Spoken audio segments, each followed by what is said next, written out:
and you're all set. Okay. Good morning, everybody. Medicine and media. Is there a common ground?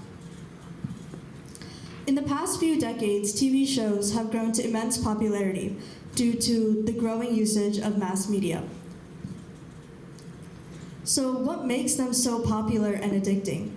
So number one, diversity. The diversity of characters attract a lot of young watchers who feel represented in media. Number two, the unpredictable twists allow the audience to be on the edge of their seats. And lastly, fewer restrictions. Their usage of profanity and violent scenes make it compelling for younger viewers. One unique concept brought to television during the early 2000s was the TV show Grey's Anatomy. Grey's Anatomy is a popular American drama focusing on the personal and professional lives of doctors at the Seattle Grace Hospital. With diversity and inclusion being a major factor in gaining audience views for TV shows, how does the healthcare in Grey's Anatomy contribute to this? This leads to my research question. How does Grey's Anatomy work to bridge the gap between culture/religion and the healthcare field? My methodology that I used was a content analysis. So step one, I actively watch episodes of Grey's Anatomy and note down any cultural cases. For step two, I identify the culture and religion mentioned, whether it be an Asian heritage or of European heritage. And step three, I analyze the accuracy by cross-checking using reputable sources, such as EBSCOhost and other articles. So, according to a research paper written and published by Daniel Lefkowitz from the Department of Anthropology from the University of Virginia,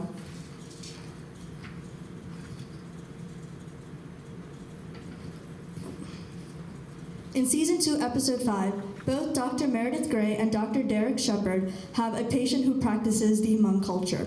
Anna, the patient, has a lower back pain that prevents her from walking, and the only way to fix it is through surgery. But her father believes that there's a lost soul that her ancestors have passed down that's causing her inability to walk.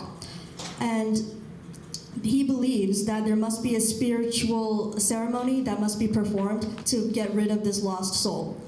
Throughout the episode, the doctors arrange a ritualistic ceremony to get rid of the lost soul. This is an example of diverse and inclusivity in media representation and how this unique culture was portrayed in a positive light, where the doctors valued their patients' health and arranged for a religious ceremony.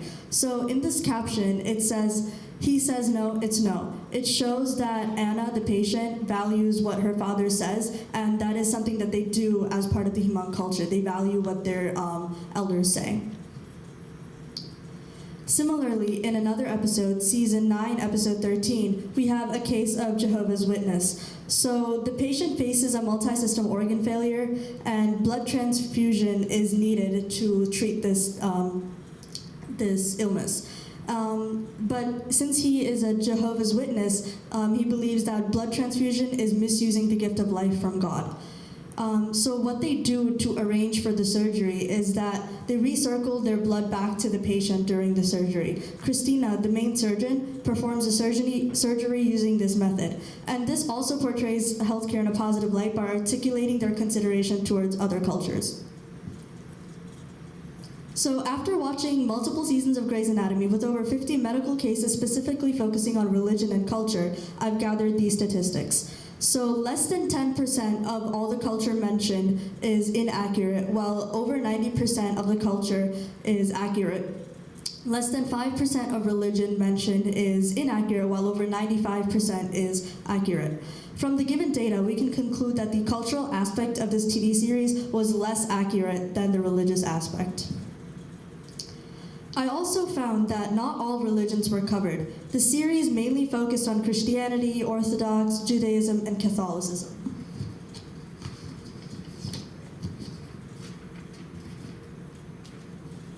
And why was this the case? I did further digging on the cast and producer and noticed that the majority of cast members were Catholic. If they were not Catholic, they were either Orthodox or Jewish. Shonda Rhimes, that's shown up here, she was the producer, and she was Catholic herself. And this could lead to potential bias in creating the TV show because it was centered around a religion that she is very familiar with. Additionally, the main cast member, Meredith Grey, played by Ellen Pompeo, who plays Dr. Meredith Grey, is also Catholic. So these were all the main cast members who were Catholic, and it was verified by media sources and articles. So these actors played, to the left, Dr. Burke, Dr. Shepard, Dr. Yang, Dr. Sloan, Dr. Karev, and Dr. Lexi Gray. So what are further implications? This suggests a bias. One of the main things is that it only covered a few main religions. Hmong culture was the only Asian representation of culture in the first 10 seasons of the show. What is the impact of concentrated culture representation on the show?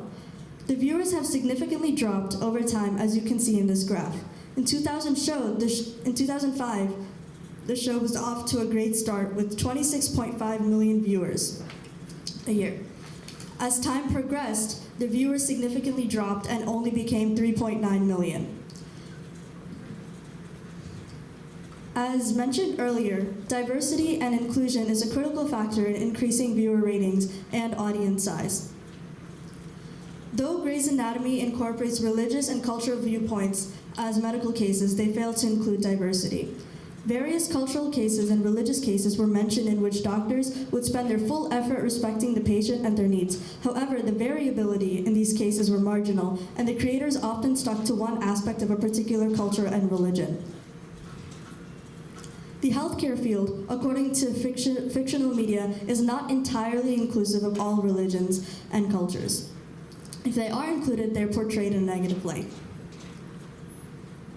So any sitcom or soap opera like Grey's Anatomy should focus on incorporating cultures from various parts of the world, such as South America, Africa, Asia, and the Middle East. This will provide a less Eurocentric view of drama and shift it to a more diverse viewpoint. This will help audiences connect better with the characters and plot twists and continue to keep the audience ratings up. And these are my sources and image credits. Thank you. All right, so we have some questions from our panelists. Okay, nice job. I'll go first. What was one obstacle or challenge you encountered while implementing your research method, and how did you address it?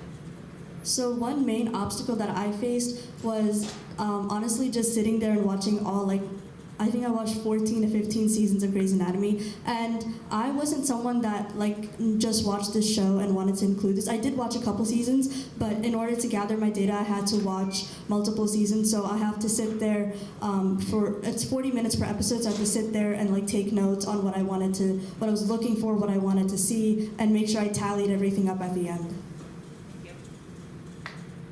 Again, good job. Thank you. What might be the real-world implications or consequences, like influence on others' behaviors, decision-making process, or discoveries related to your findings? So one of the main findings that I found was that the drama mostly focused on Eurocentric views. So one implication that I would recommend is to make the drama more diverse and focus on Asian cultures, South American cultures, and African cultures.